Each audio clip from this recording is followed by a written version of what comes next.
Welcome to Sports Beat KC, the Kansas City Star's daily sports podcast. It's Friday, May 7th, and I'm Blair Kirchhoff. We're talking soccer today with our experts, Trost and Shaun Goodwin, starting with the NWSL Legends Field opener earlier in the week. KC Woso lost the game, but won when it came to environment and setting.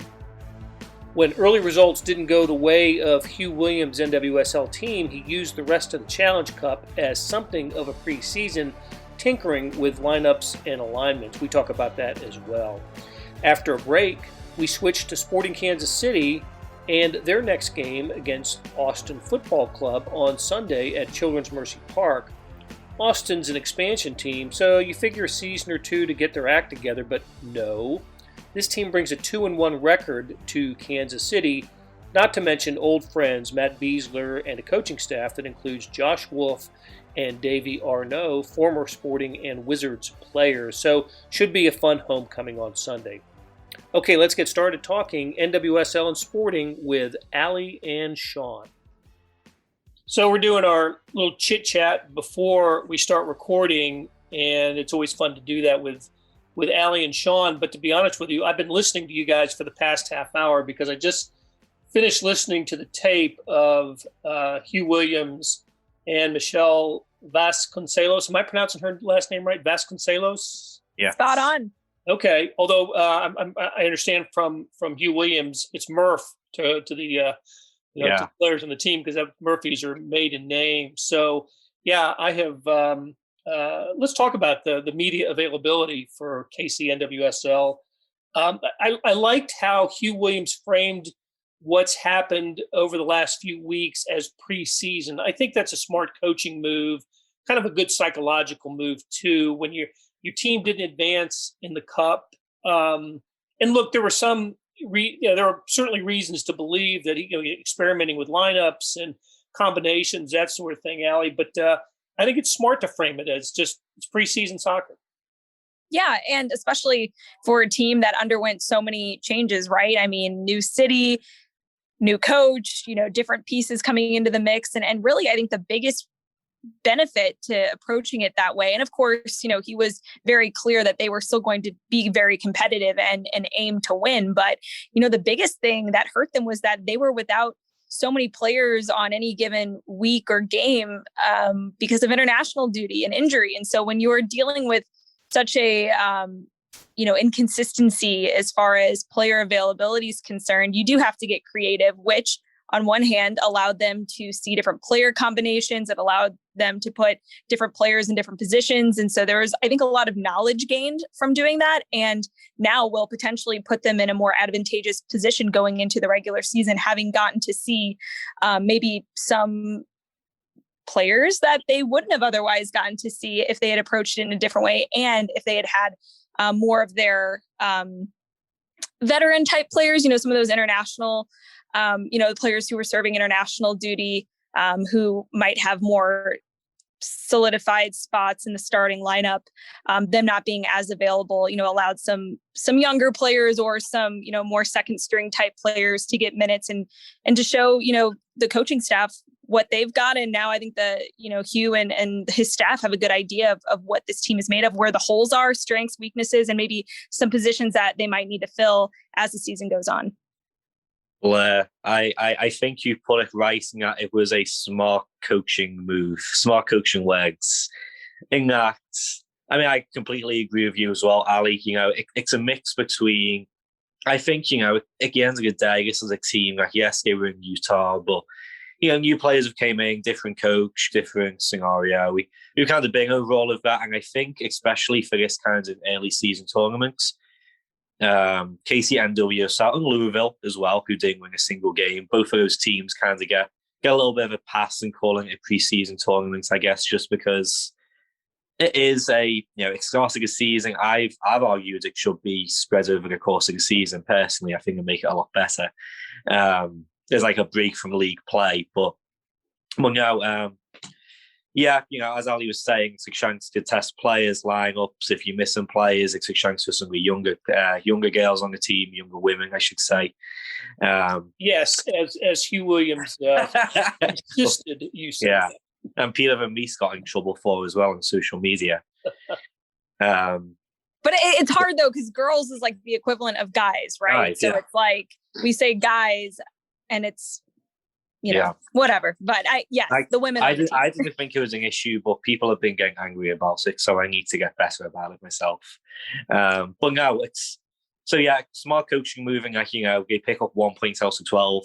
I mean, after the second game, I think it was Hugh was calling a preseason tournament, so I kind of think he realised at that point as well.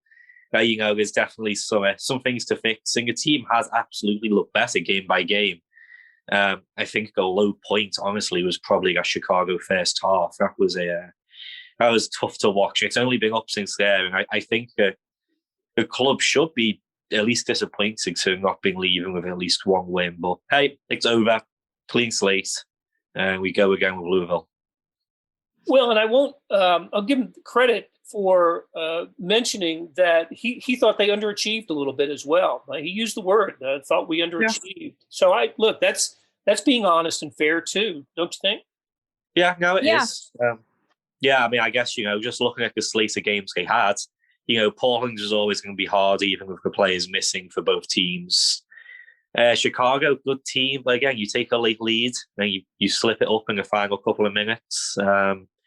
Houston, tough again, and then the most recent game against the Rain, I mean, they were a better team. They kind of dropped off a little bit in the second half, but you're taking early leads, and they could have scored 2, 3, 4 goals. So when you only score one goal, and then the only other goal, I guess it was 2 goals, there was a penalty, and then the late goal as well. It's just, you have to be disappointed in only taking 1 point, considering goals that were given by the team and just the situations and scenarios in which they happen. So yeah, I think he's right in saying they can be disappointed, but again, it's a preseason tournament, if you want to put it that way. Well, and I think especially that last game, and maybe it was said with a bit of that, most recent game in mind, where Amy Rodriguez did have quite a few opportunities to put some early goals away. And, that'll be, I think, that was something Hugh talked about in his press conference, was that, they've got to get better to getting out to not just a 1-goal lead, but, put it home, get a couple more to really make it hard for teams to come back. And then, defensively, the back line has gotten better and more cohesive. And again, that chemistry, I think, is another thing that as the season wears on, as players are consistently available, not just in training, but on game days, it's going to show in the results. Mm-hmm. I thought the Mal Weber goal was a thing of beauty. I watched it again last night, and I was just like, rewind, press play. It's just, I mean, the way that she's able to just even create just a little bit of space for herself with so many OL Reign players around her.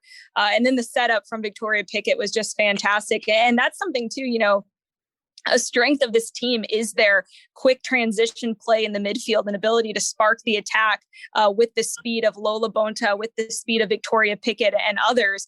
And then if you've got a player like Mallory Weber and Amy Rodriguez, of course, you have to throw her in the mix there as well, and some of their other talented attacking players. I mean, that goal is a difficult one to score. And I mean, she made it look way too easy, because that was not an easy angle. It was just amazing. Like, I love that goal, and I want to have it up on my wall on a loop all the time to watch. Yeah, you summed up, Ali. I feel like I tweeted out at the time she had no right to be scoring with that many players around her. And I think the impressive thing is too, when she cut back, it wasn't like she was, striking a ball coming towards her, or a ball that has a lot of speed on it. She cut back, and I mean, there was that little space that it was essentially almost a dead post situation, except players on top of that. So to find that space and put it right in the top corner, that was a thing of beauty. Put it in the only place too she could, right in that upper corner. Yep. Fantastic goal. Okay, so hey, I really enjoyed seeing both of you guys out there on Monday night, and of course, NWSL lost 2-1. After the 2 goals surrendered after Mal Weber's goal. I wanted to get your impressions of the setup and the stadium. First game out there, the second home opener, right? They played the first one at Children's Mercy, but this is the this is going to be their home for good now, and Mhm. at Legends Field. Allie, I know you have helped work hard to get to get things to where they are with this organization. I thought for a first time event, it came off really, really well. Well, and that's just a credit to the countless men and women working hard behind the scenes to get this thing like up and running for that game. I mean, I was there on Saturday before the game, and it definitely had a ways to go. And I thought that everything came together as perfect as it possibly could for that first game. And it was just a great atmosphere too. I really did, enjoy the atmosphere and thought it was really appropriate and just a solid one for the team and for the fans. And I loved the pitch side seats. I loved that behind those seats, there was a grassy area where kids could run around and play, and they got cornhole and, a jungle gym. I mean, it's just like such a family friendly space for soccer games to be played in, for fans to come out and enjoy. And, I got a little teary eyed at the end of the game. I heard like a crowd of young girls on, I'm sure just a team. They went out and watched the game together. Like even after the game was over, they're all leaving and you just hear their faint voices like KC NWSL. And it was just like, it is as much as, their fan base will range in age and gender and demographic, all these different things, these women on this team have said time and time again how important it is to them to inspire that next generation of players. And you did see so many at both games, so many young female soccer players out there and looking, to them as idols and hey, I could do this. And so I just thought that like the atmosphere was amazing. I know that kind of got away from just like the space itself at Legends Field, but no, I thought they did a fantastic job. I'm excited to see as, different changes are made and things kind of get finished and ready to go, what it looks like. Cause I was really, really impressed. And more fans allowed in with the yes, when you start lifting the restrictions because of COVID. I want to get your thoughts too, Shaun. But first, I want to add on something that Allie said. I'm an old sap. I got choked up too a little bit. I'll tell you when it was for me. It was after the game, after the team had done their circle meeting at the and both teams are doing the meeting. So the KC NWSL team breaks up and. There's a lot of milling around, right? But I had to look her up because I didn't know who she was. But it was a player, Katie Bowen. Mm-hmm. She went right over to the stands and was signing autographs and posing for pictures and had the biggest smile on her face for everybody. And it was little girls and parents. And she just could not have been more accommodating. And I don't know what I expected. But it touched me. Someone who has had kids that have gone through soccer programs, and we've taken them to games over the years, that sort of thing. And it was a great moment of connectivity between player and fans. And I just wanted to recognize her. I just thought she was everybody who asked for a photo or an autograph. She complied. So a couple other players came over with her afterwards, but she was the first one there and was doing it longer and with a big, big smile on her face. So shout out to Katie Bowen. Yeah, no, that's good to see, Blair. Well, back pre-COVID, that other world we lived in. Just from the early days of the league up until, COVID kind of happened, every team, they would have these mixed zones after games and, fans and, from kids up to 80, 90-year-olds, if they were more than welcome to get signatures, take pictures, talk to the players, which is, it's not really something you see with MLS or, any other really professional sports in this country. So with COVID restrictions, not sure to what extent they're allowed to do that right now, but to see them doing it just with fans, in the stands is great to see. So, I did miss that, but I heard what you were saying, Ali, with chanting KC NWSL. It gave me a good laugh. There was the bleachers in the outfield, and then there was some space behind it, and some kids were playing catch with a tennis ball. And I believe the tennis ball went on the field a couple of times during the game. I heard people complaining about that. So, just typical baseball soccer field combo. Combo. So it was Love it. It was great. But fun venue. You could tell there's a slight outline of the fields from the Monarchs. Baseball fields, I guess. But that was only if you were looking really hard. Otherwise, it looked like a regular soccer field minus the dimensions. So, a great venue. Looking forward to getting that place packed as we get later into the summer. And of course, the Monarchs announced today that they have full capacity for their opener too. So we'll see. We'll see when KC NWSL follows suit. Okay, a couple of other observations from me. I just wanted to get them out there. I did walk around in the second half. I walked around the outside of the concourse area, right? Just kind of did a lap around the stadium. And one thing I noticed that when you're in the burn section of the stadium, so where Woso was attacking in the second half, you can't look across the field and see a clock. So I think they should put a clock maybe on the grandstand or something with a little mini scoreboard that tells you the score and the time. You have to kind of look around and crane your neck and look at the big scoreboard if you want to keep up. And the other thing, and it's just more of a question than anything else, Kansas City attacked in the first half toward its larger fan collection, right? There are more fans in this, the baseball stand behind the third base dugout. And Blue Crew was, Yeah. And so in the second half, they went away from that. I don't know if it was because of field conditions or something, but I just thought that was a little curious that you would attack that way in the first half and not the second half. I mean, it's oftentimes, coin flip, whoever wins coin flip chooses what they to attack and kick off. And so I'm sure if he has got away, just like Sporting KC would love to attack a cauldron in the second half. I'm sure KC and WSL would love to attack towards the Blue Crew in the second half, but I'm sure other fan bases now, they know what it's like as well. Obviously, sometimes other things come into it. Might be if there's a sun, if there's glare, one team might want to attack the other way till the sun goes down. But for the most part, I assume most teams, if they want to gain somewhat of an advantage, have the home team attack supporter section in the first half. Okay. Yeah, I think there was probably a reason. Nothing is ever done without a reason, right? It's not a random call. But okay. Hey guys, let's take a break and switch gears to Sporting Kansas City when we come back.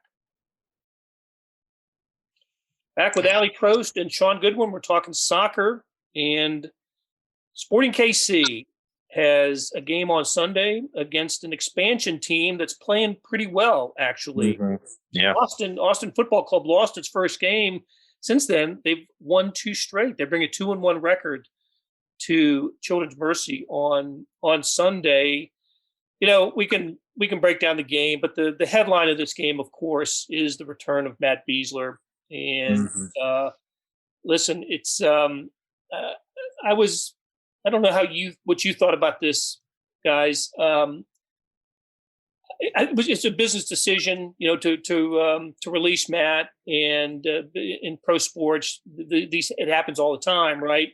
It still was a little bit heartbreaking to see him go, and I kind of wish he had gone to an Eastern team and not a Western team, because Sporting will play him 3 times, and the first time is pretty early in the season. What do you think? What kind of reception is he going to get on Sunday, Shaun? Yeah, I mean, you say it's a business decision. Look at Albert Pujols today. Yep. Players age, and the organization decide to move him on eventually. Obviously, it hurts a little bit more for Sporting KC, and that Matt Besler is a Kansas City guy. But I think when he comes back here, and I wrote about it. I did a top 10 things to look forward to for the season, and one of my things was Matt Besler coming back. I know, especially in soccer, you don't really at all applaud players from other teams. I mean, I know for me, for the Blues, David Backus plays his last game, Enterprise last night, and when Pujols returns to St. Louis, he always gets a round of applause, but not really a thing in soccer nowadays. So, I think for what Matt Besler's done for his team, his years of service, both as captain and non-captain, the trophies won, I think, he should, and I'm sure he will be welcomed back with open arms. So that'll be great to see. And then, of course, you have Josh Wolf as well. Head coach, his first head coaching gig, actually. And it's funny, as the Sports and KC beat writer, I unfortunately never got to actually watch Josh Wolf when he was in Kansas City. Because, he moved on in 2010, I moved here in 2011. I remember when I first found out I was moving here, which only would have been probably late 2009, 2010. I started a FIFA campaign with Sports and KC at the time, go Wizards. And I always say I was so disappointed. I was excited to be a Wizards fan. And they changed the name my first year here. I was so disappointed. But I remember playing with Josh Wolf back then. And even in those days, FIFA and MLS probably wasn't as highly weighted. He was a baller. So it'll be good to have those two guys back here at Children's Mercy Park. And, both guys deserve a standing ovation. And I'm sure they'll get one.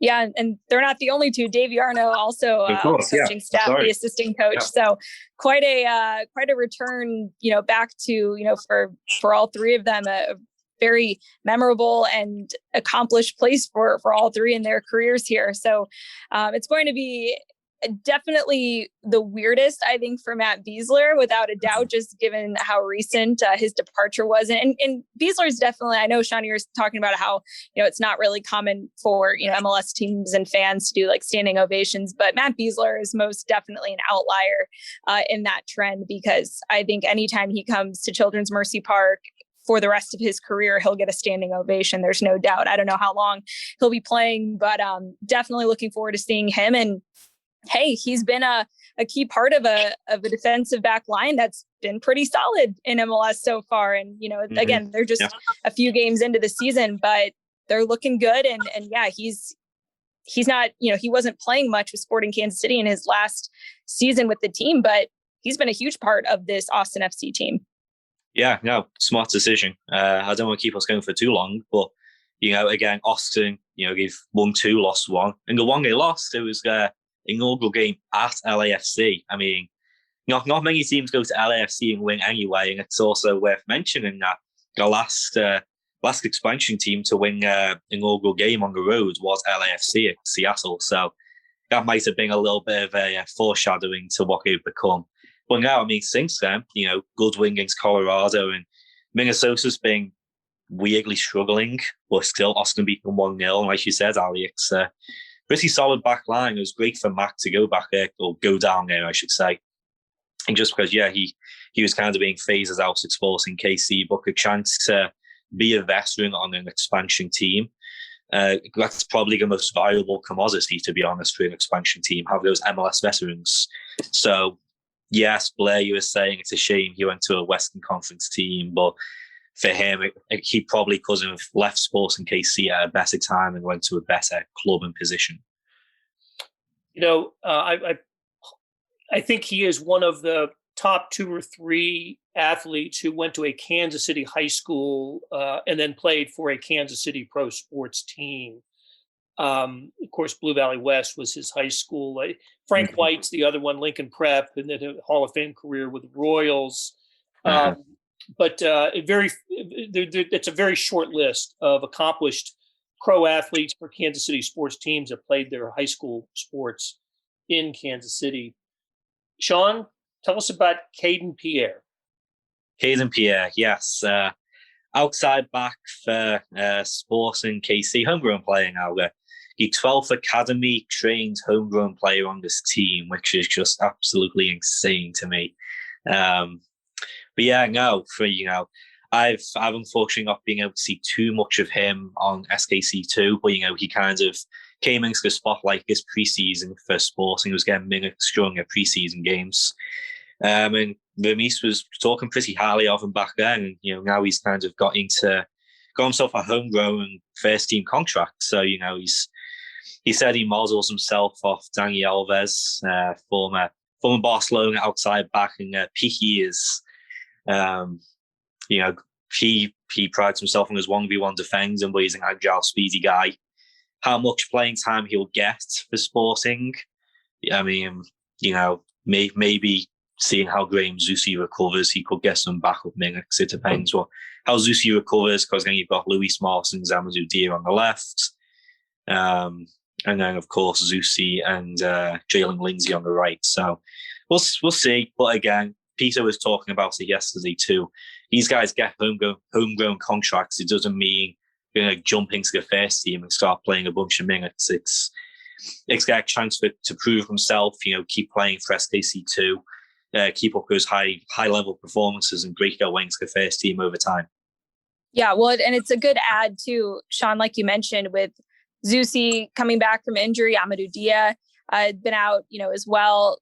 Mm-hmm. Looking pretty thin there. What happens? And he, Pierre's a player that's versatile. He can play on the left. He can play on the right. He's speedy, good, in the attack, his recovery ability, and like you mentioned, that one-on-one defending ability. So a player with a lot of upside and someone who, because of the current status of, the injury situation on the roster, with that position in particular, he could potentially find himself getting some backup minutes. But looks like Graham Zusi's been recovering, and we'll hear more from Peter Vermees on Friday. But potential that he's back and ready to go. Mm-hmm. So we talk about motivation for people like Matt Besler, Josh Wolf, and Davey Arnaud. There's a little thing called wiping the bad taste from the mouths for Sporting KC this week after their last result, coming off a 3-1 loss at Salt Lake. That was got off to a good start, but man, to lose that one. How about just a quick synopsis? What happened that night? Yeah, it's. You can't really hold over Sporting's head. I mean, yes, they did not play very well after the first half hour. But, obviously the Sporting KC Salt Lake rivalry has been a thing for a long time now. But even aside from that rivalry, Salt Lake is always a difficult place to go. One, just because of the fan base, and of course, the altitude. And then when you do that in the third week of the season, it's a tough ask for anyone. And I think, Sporting started strong in the first 30 minutes. They were kind of running Salt Lake off the pitch and, grabbed the goal. And then just, I think, early season fatigue plus the altitude kind of took over, to be honest. And if you want a really quick tactical synopsis, I guess, Sporting weren't really paying enough attention to a couple of good midfield players for Salt Lake, and it kind of makes Sporting pay through balls to guys like Krylich and I'm forgetting a goal scorer now. Who scored 2 of their goals, Ali? Rubio Rubin. Yeah, Rubio Rubin. He was wide open on the back post for their third goal as well. So not great marking, not great closing down the midfield players, but I think you can just kind of chalk out to early season fatigue in a very tough environment. And also, too, I mean, it was their earliest game that they've played so far, too. So, there's different preparation, I think, when you play at 7 p.m. or 7:30 p.m. versus playing an afternoon 1 p.m. game. And then you couple that with the altitude, the travel, I think some of those things played in for sure to the fatigue that we saw in that second half. But, even still, just some things to improve upon for Sporting Kansas City moving forward. And I think the midfield play is definitely one of those things. But, they're also seeing players that are working back from injury. We saw Johnny Russell. We saw Alan Polito playing more minutes, but teams still without Isimat Marin, who, we've seen be really solid for them defensively across that back line and in the center back role. So curious to see what the starting lineup looks like, because as players become available, who's going to, work their way back in the starting lineup as a starter, as a sub. So it'll be interesting to see.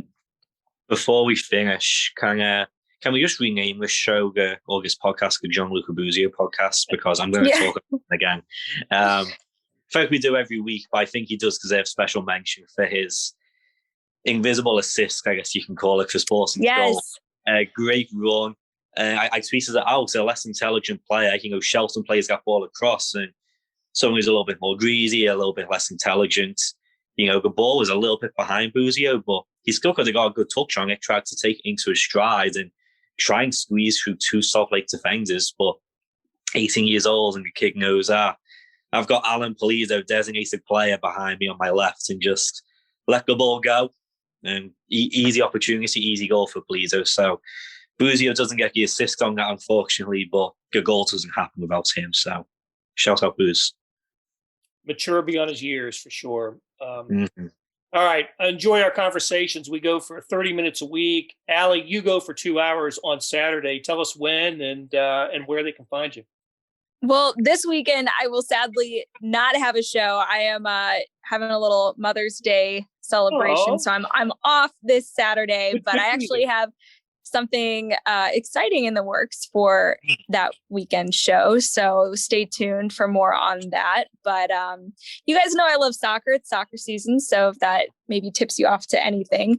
But yeah, you can catch me other than that, just mostly on game days, tweeting about the games, on post-game shows, pre-game shows. So looking forward to being able to share more as we get closer to the regular season for KC NWSL and more into the Sporting Kansas City season. Of course, Shaun Goodwin is a mad tweeter as well during games and throughout the week. Yeah. And you can find his stuff also in the print editions of the Kansas City Star and on KansasCity.com.